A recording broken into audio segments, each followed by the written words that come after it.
Tess came to live with me in 2011. Her previous owners had to part with her because their old ailing dog was frightened of her. They'd taken her on when her breeder had to part with her because his new dog became frightened of her. She could be trusted with hens though, and practiced working my neighbours' chickens when they strayed into my yard.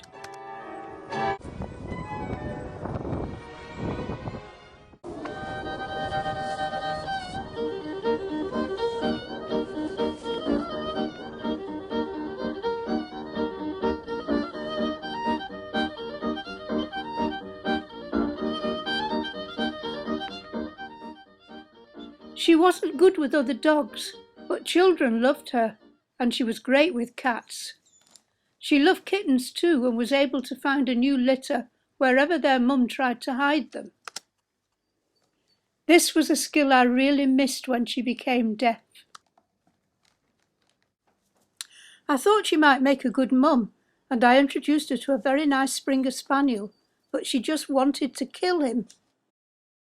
I wondered if she'd be nicer to other dogs if she would spayed, but it didn't work. When she first came to me as a 7-year-old, she was very playful.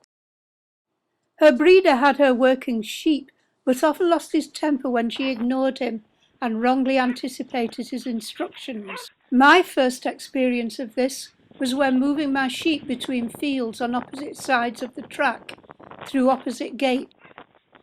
Mission accomplished, I turned my attention to closing the gate of the field they'd come out of, only to find her bringing them back out of their new field, the gate still open.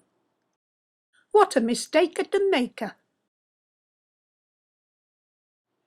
But she and I eventually became a good working team. Sadly, it was only a short time before her hearing failed, and she could no longer hear my instructions.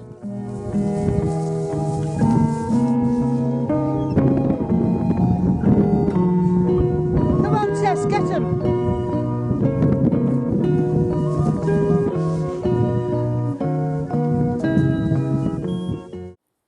Occasionally there was a dog that she didn't attack.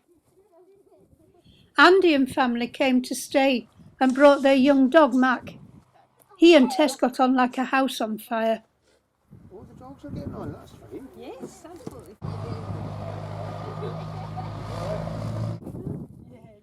Sadly, old age catches up on all of us.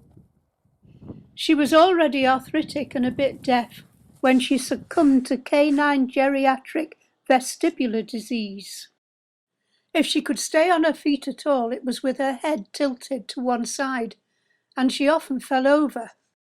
But she recovered fully, only to lose control of her bowels. She'd been such a good dog, I didn't begrudge dealing with her accidents. The dog that would walk to heel and come to a whistle from 2 fields away now couldn't hear me call her back from just a few feet.